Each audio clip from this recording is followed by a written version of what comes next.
Voilà, bonsoir à tous. Ce soir, nous sommes rassemblés encore autour de la parole de Dieu. Et nous savons que Dieu, dans les cieux, contrôle tout, voit tout, sait tout. Il est aussi incomparable par l'amour, nous le verrons. Il est merveilleux parce qu'il fait tout à merveille. Et j'aimerais vous rappeler un verset de Naoum au chapitre 1 et au verset 3. Et voilà ce qui est écrit. L'Éternel est grand par sa force. Il est grand par sa force. Il est immense par sa force. Rien ne lui est impossible. Il est sans égal. Il n'a besoin d'aide de personne, la Bible dit. Seule sa force lui vient en aide. Seule sa force. Il n'a besoin de personne, mais il peut fortifier tout le monde. Tout existe parce qu'il l'a voulu. Il a appelé ce qui n'existait pas et c'est apparu.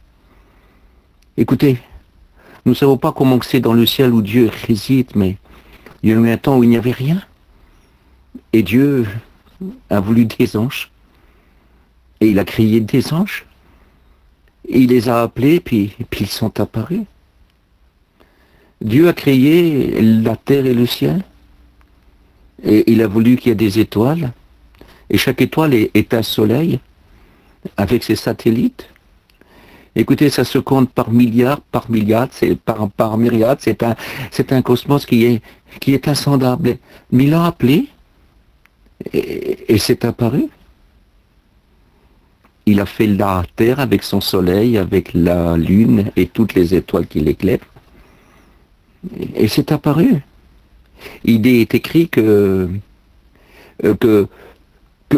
tout est sorti de ses mains, qu'il est le créateur de toutes choses. Il n'a besoin de personne, seule sa force lui vient en aide. Il a créé la terre, il l'a suspendu dans le vide, et puis elle reste. Écoutez, avec rien, il fait tout. Absolument tout. Il n'y a rien qui empêche de faire ce qu'il a envie quand il veut. Il viendra un jour que sur une parole, tous les morts ressusciteront, les justes comme les injustes. Les justes pour entrer dans le royaume des cieux et les injustes pour un lieu de tourment éternellement. Écoutez, les morts qui sont morts depuis des millénaires, même du temps de Noé, qui n'existe plus, c'est que de la poussière. Écoutez, ceux qui ont été mangés par les poissons, ceux qui ont été mangés par les lions sont morts, les poissons ont été mangés par d'autres poissons, et puis il va dire un mot, et puis ils vont apparaître. Ils vont apparaître. Sa puissance, écoutez, sa force est quelque chose qu'on ne peut pas imaginer. Il est Dieu, et il agit que comme Dieu. Et quand je lis dans le livre de l'Apocalypse, au chapitre 15, au verset 3, il est écrit « Tes œuvres sont grandes et admirables, Seigneur, Dieu Tout-Puissant. » Oui, ses œuvres sont grandes. Quand on considère ses œuvres, alors ça nous échappe. Mais que des merveilles, on en connaît, écoutez, qu'une petite partie, il y a à peine. Ce qu'il y a dans la terre, ce qu'il y a au-dessus de la terre, ce qu'il y a sur la terre, on ne sait pas. C'est immense, c'est immense. Ce qu'il y a dans la mer, on ne sait pas. C'est immense, on découvre constamment. Et il est écrit dans le psaume 95 au verset 3, qui est grand comme notre Dieu? Mais oui, qui est grand comme notre Dieu? Écoutez, la terre et le ciel est trop petits pour le contenir. Il est l'infini. Lui, il est l'infini. L'infini lui doit la vie, il est l'infini. Il est l'éternité, l'éternité lui doit la vie, il est le Dieu de l'éternité. Imaginez qui est ce Dieu. Infiniment grand et infiniment puissant. Infiniment grand, et il peut se faire infiniment petit pour habiter dans nos cœurs. Qui est grand comme notre Dieu? La terre et le ciel est trop petit pour le contenir. Mes amis, il est l'infini. L'infini lui doit la vie. Le mot infini ne lui va qu'à lui véritablement. Il est l'infini. Et aussi, écoutez, qui peut aimer comme lui? Qui peut aimer comme lui? Mais qui peut aimer comme Dieu? Je lis dans Jean 3,16, Dieu a tant aimé. Celui qui dit ces mots-là, c'est son Fils béni, qui est Dieu aussi. Mais quand il parle de l'amour de son Père, il lui est impossible de donner la grandeur de son Père, la grandeur de cet amour. Il ne peut pas le dire. Il dit Dieu a tant aimé. C'est-à-dire ça ne peut pas se compter, ça ne peut pas se peser. Écoutez, c'est quelque chose de trop grand. C'est un amour infini. C'est un amour éternel. Il est appelé l'amour éternel. C'est un amour éternel. Qui peut aimer comme lui? Écoutez, heureux les gens qui bénéficient de cet amour-là. Heureux les gens qui sont couverts de cet amour-là. Heureux les gens dont Dieu a les regards sur eux. Heureux les gens dont le secours de cet amour se manifeste. Quand on est secouru de cet amour. Car vous le savez très bien, qui peut sauver comme lui? Qui peut sauver comme lui? Écoutez, personne. Personne. Je lis dans Hébreux 5, de 4 à 10. En Jésus-Christ, Dieu est l'auteur d'un salut parfait. En Jésus-Christ, Dieu est l'auteur d'un salut parfait. Mais ça, c'est le mot parfait qui va à Dieu. Parce que ici, il y a des gens qui disent que les œuvres des hommes sont belles. Ah, c'est parfait ce qu'il a fait. Non, c'est pas parfait. C'est passager. Mais le Seigneur, tout ce qu'il fait est parfait, parce que lui, ce qu'il fait, c'est pour toujours. Qui peut sauver comme lui? En Jésus-Christ, Dieu est l'auteur d'un salut parfait. C'est-à-dire, écoutez, il n'y a rien à reprendre sur ce salut-là. Quel que soit le péché de l'être humain, et puis, écoutez, qui qu'il soit, ou quoi qu'il ait pu faire, il n'y a rien que son salut ne peut pas sauver. C'est un salut parfait. Car écoutez, personne ne peut sauver comme lui. Personne, personne, personne, personne. Il sauve parfaitement, et le salut qu'il offre, c'est un salut éternel. Parce que qui peut pardonner comme Dieu? Dites-moi, qui peut pardonner comme Dieu? Écoutez, il est celui que quand il pardonne, il oublie. Quand il pardonne, il oublie nos péchés. N'a-t-il pas dit, venez et plaidons? Il dit, je prendrai vos péchés, je jetterai loin derrière moi, et je ne m'en souviendrai plus. Je ne m'en souviendrai plus. Il a le pouvoir, alors qu'il est Dieu, qui sait les choses avant qu'elles arrivent, il a le pouvoir à cause de ce grand amour, à cause de sa grande capacité, écoutez, à cause de son salut parfait, il a le pouvoir d'oublier tous nos fautes, tous nos péchés. Qui peut pardonner comme lui? Quand il pardonne, il oublie tout. Écoutez, on va peut-être se rappeler des choses de notre vie qui vont toujours nous faire honte. Mais lui, il a oublié. Quand il nous a pardonné, c'est comme si qu'on n'a jamais rien fait. On est pur, on est pur. Écoutez, vous le savez très bien, le sang de Jésus-Christ, son Fils, si on se met en communion avec Dieu, c'est marqué dans 1 Jean, chapitre 1 et au verset 7. Et si nous nous mettons en communion avec Dieu, le sang de Jésus-Christ, son Fils, nous purifie de tout péché. Il nous a donné ce qu'il y avait de plus beau pour manifester son amour. Il nous a donné de ce qu'il y avait de plus beau pour nous sauver. Il nous a donné ce qu'il y avait de plus beau pour nous pardonner. Car vous le savez très bien, ce n'est pas par de l'or ni de l'argent, ni par des choses périssables. Nous avons été rachetés de la vaine manière de vivre héritée de nos parents. Mais c'est par le sang précieux de Jésus-Christ, comme d'un agneau sans tache et sans défaut, qui a été préparé avant toute chose, avant la fondation du monde, dans les temps éternels, dans les temps éternels. Et c'est par ce sang-là, mes amis, que nous sommes lavés de nos fautes. Et quelle importance! Il a été préparé depuis toujours et manifesté aujourd'hui pour nous, c'est ce que Pierre dit. Encore aujourd'hui, cet amour, ce grand salut et cet amour-là veut se manifester. Oh, qui peut pardonner comme lui? Quand il pardonne, il oublie. Ce qui est exceptionnel aussi, qui peut délivrer comme lui?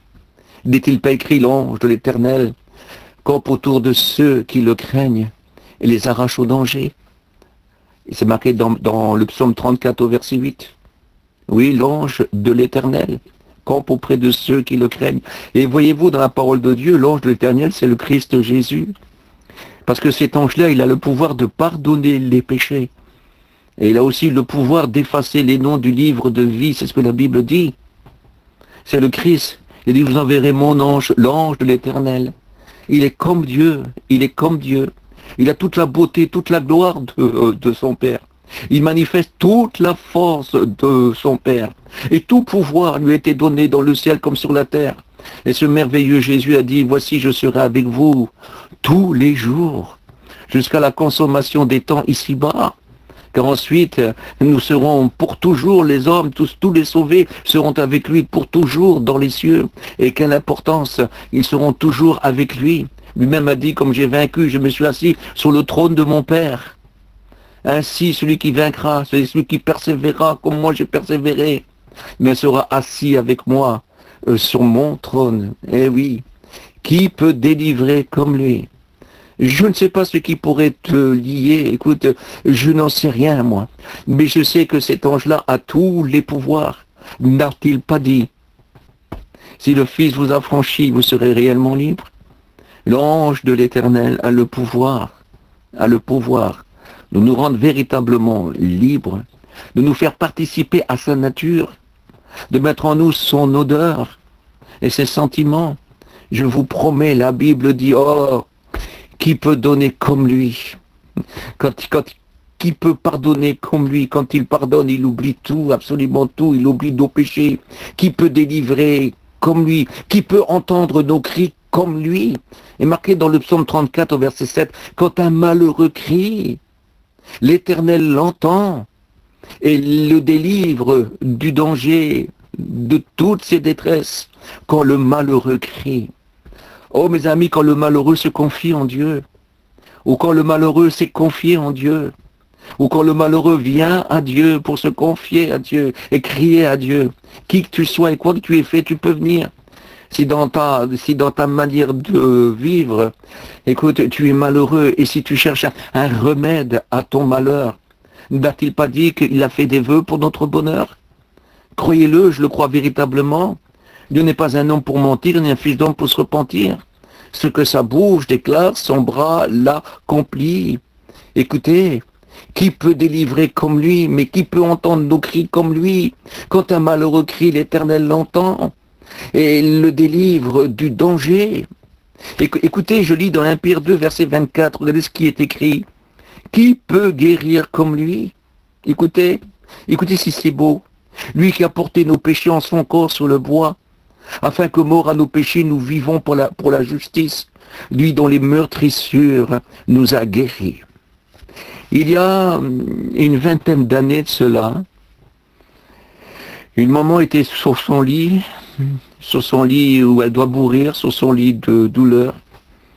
Elle a atteint de cancer généralisé, elle est au stade terminal. Et voici que sa fille lui lisait la Bible. Et elle lui a dit justement ce passage-là. Écoutez, lui qui a porté nos péchés en son corps sur le bois, afin que mort à nos péchés, nous vivons pour la justice. Et la maman qui sentait ses jours s'achever se réjouissait parce qu'elle disait, je suis sauvée, je suis sauvée. Et bientôt mes douleurs, je ne les sentirai plus. Et je serai heureuse pour l'éternité. Mais voici que la fille a continué à lire. Il est écrit, lui dont les meurtrissures nous a guéris. Et quand elle a entendu ça, alors je suis sauvée, mais je peux encore être guérie. Et je ne sais pas, c'était certainement une parole inspirée, certainement voulue de Dieu. On sait que tout le monde ne guérit pas. On le sait très bien. La preuve que même plus tard, des années après, elle est quand même morte. Mais elle a cru. Elle a cru. Et voici qu'elle s'est levée. Quand la fille, elle voit ça, elle est tombée dans les pommes. Elle. Et la maman marchait. Elle était complètement guérie, lui, oui. Qui peut guérir comme notre Dieu? Mais dites-moi. Qui peut guérir comme lui? Tout est possible. Je te promets que ce soir tu peux être guéri, tu peux être sauvé. Je te promets. Tout est possible à Dieu et tout devient possible alors à celui qui croit. Oh, si vous pourrez croire ce soir. Écoutez, le temps des miracles n'est pas passé. Même que nous vivons des temps difficiles, non, même que nous voyons des choses qui nous font mal. Écoutez, le temps des miracles n'est pas passé et j'aimerais vous dire, continuez de croire. Continuez de persévérer. Écoutez, que vos prières n'attrapent pas un goût amer. en croyant que c'est foutu. Non, vous ne priez jamais pour rien. Continuez à prier. Croyez toujours. Croyez toujours. Continuez à croire. Et nous, les pasteurs, on priera toujours. On priera toujours pour les malades.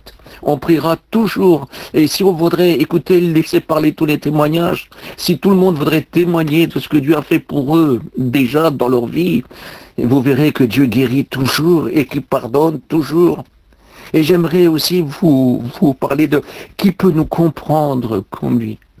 Mais qui nous comprend comme Dieu? Écoutez, qui nous comprend? Il connaît le pécheur perdu, il comprend le pécheur perdu. Et il comprend son enfant. Pour cela, je voudrais vous lire quelque chose. Écoutez, ça se trouve dans le psaume 139. Attendez, je vais vous le lire, je vais prendre mon temps. On n'est pas à 2 minutes près. Le psaume 139.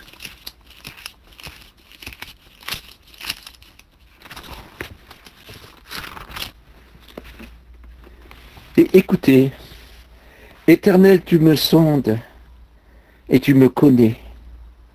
Tu sais quand je m'assieds et quand je me lève. Tu comprends de loin ma pensée. Tu sais quand je marche et quand je me couche. Et tu pénètres toutes mes voies. Car la parole n'est pas sur ma langue. Que déjà, Éternel, tu la connais entièrement. Tu m'entoures de devant et de derrière. Et tu mets ta main sur moi. Une telle science est trop merveilleuse pour moi, trop élevée pour que je puisse la saisir. Où irai-je loin de ton esprit? Et où fuirai-je loin de ta face? Si je monte aux cieux, tu y es. Si je me couche au séjour des morts, t'y voilà. Si je prends les ailes de l'aurore et que j'aille demeurer au-delà de la mer, là aussi ta main me conduira et ta droite me saisira. Si je dis au moins les ténèbres me submergeront, la nuit devient lumière autour de moi. Même les ténèbres ne sont pas ténébreuses pour toi. La nuit s'illumine comme le jour, et les ténèbres comme la lumière. C'est toi qui as formé mes reins, qui m'as tenu caché dans le sein de ma mère. Je te célèbre car je suis une créature merveilleuse. Tes œuvres sont des merveilles. Mon âme le reconnaît bien. Mon corps n'était pas caché devant toi. Lorsque j'ai été fait en secret, tissé dans les profondeurs de la terre, quand je n'étais qu'une masse informe, tes yeux me voyaient. Et sur ton livre étaient tout inscrits les jours qui étaient fixés avant qu'aucun d'eux existe. Il savait déjà les jours qu'on vivrait avant que nous naissions. Que tes pensées, ô Dieu, me semblent impénétrables. Que la somme en est grande. Si je les compte, elles sont plus nombreuses que les grains du sable. Imaginez les pensées de Dieu. Je m'éveille et je suis encore avec toi. Je lis au verset 23. Sonde-moi, ô Dieu, et connais mon cœur. Éprouve-moi et conduis mes préoccupations. Regarde si je suis sur une mauvaise voie et conduis-moi sur la voie de l'éternité. Il sait et il peut tout. Il connaît et il n'est pas insensible. Il entend et ne se détourne pas. Il te demande si tu veux, car lui veut agir.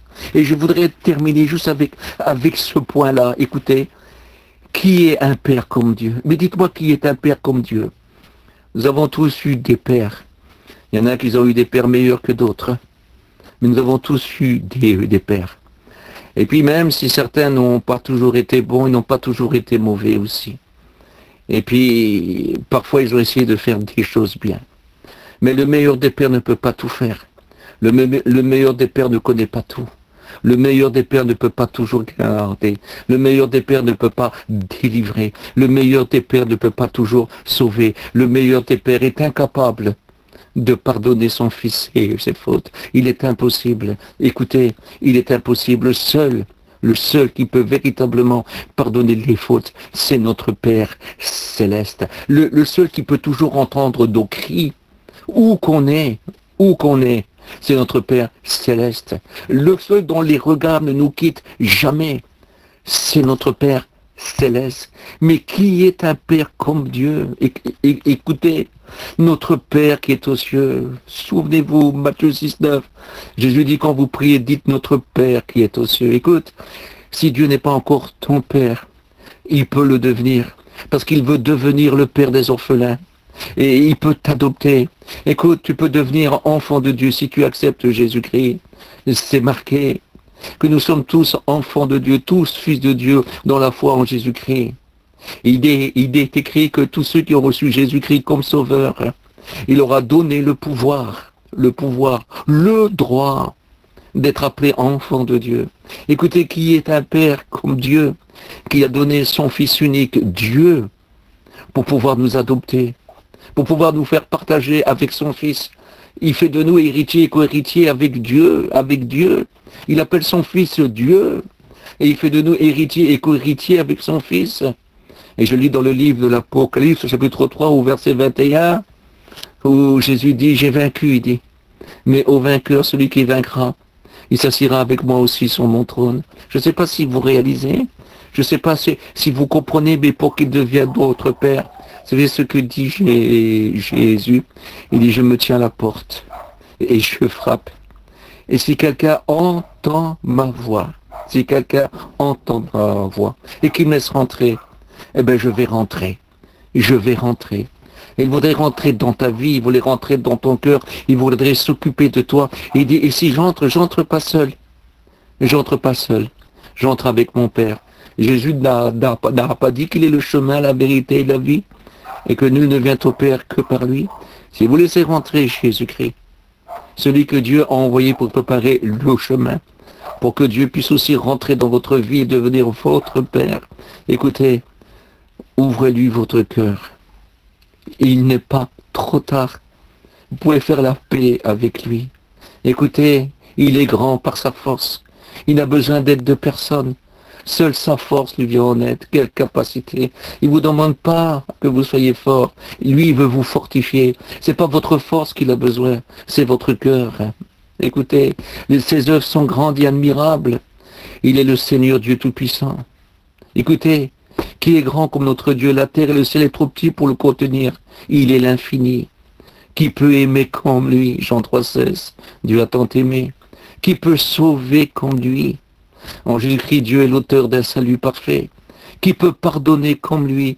Quand il pardonne, il oublie même nos péchés. Qui peut délivrer comme lui? L'ange de l'Éternel campe auprès autour de ceux qui le craignent et les arrache au danger. Qui peut entendre nos cris comme lui? Quand un malheureux crie, l'Éternel l'entend et le délivre du danger. Qui peut guérir comme lui? Mais qui peut guérir comme lui? Lui qui a porté nos péchés en son corps sur le bois, afin que, mort au péché, nous vivons pour la justice. Lui dont les meurtrissures nous a guéris. Qui peut nous comprendre comme lui? Éternel, tu me sondes et tu me connais, tu sais quand je m'assieds, tu sais quand je me lève, tu comprends de loin ma pensée. Et qui est un Père comme lui? C'est notre Père qui est aux cieux. Qui est un Père comme lui? Il ne change pas, il ne devient jamais faible. Écoutez, il nous quitte jamais. La mort ne le touche pas. Au contraire, il peut ressusciter, lui. Le meilleur des pères ne peut pas faire ce que Dieu seul peut faire. Laissez Dieu être Dieu. Mais Dieu se propose à être votre Père. Ne lui dites pas non. Je vous en supplie. Je vous en supplie au nom de Jésus. Écoutez, c'est un message écoutez qu'il est d'actualité parce que nous sommes sur un réseau de prière. Écoutez, s'il y a quelqu'un qu'on doit prier, c'est bien Dieu. Et écoutez, nous avons besoin de Dieu, besoin d'être sauvés, besoin d'être délivrés, besoin d'être secourus, besoin d'être guéris. Et nous avons besoin d'un Père qui ne vieillit jamais, un Père qui ne change pas, un Père qui ne écoutez, qui ne passe pas, un Père qui ne meurt pas, un Père qui est toujours avec nous, notre Père qui est aux cieux. Prions ensemble. Merci pour ta parole, Père. Car ta parole est la vérité. Et j'ai voulu plus que jamais mettre l'évangile en évidence. On a besoin de l'évangile. C'est par l'évangile que nous connaissons la bonne nouvelle. C'est par l'évangile que Jésus-Christ nous révèle son Père. C'est par l'évangile que Dieu nous révèle son Fils. À toi revient toute la gloire. C'est par l'évangile que Dieu veut devenir notre Père. C'est par l'évangile que nous pouvons devenir enfants de Dieu. C'est par l'évangile que nous pouvons être sauvés, pardonnés et guéris. C'est par l'évangile que le ciel s'ouvre pour nous. À toi revient toute la gloire, Père, dans le nom de Jésus. Amen. Amen. Dieu vous bénisse. Dieu vous bénisse.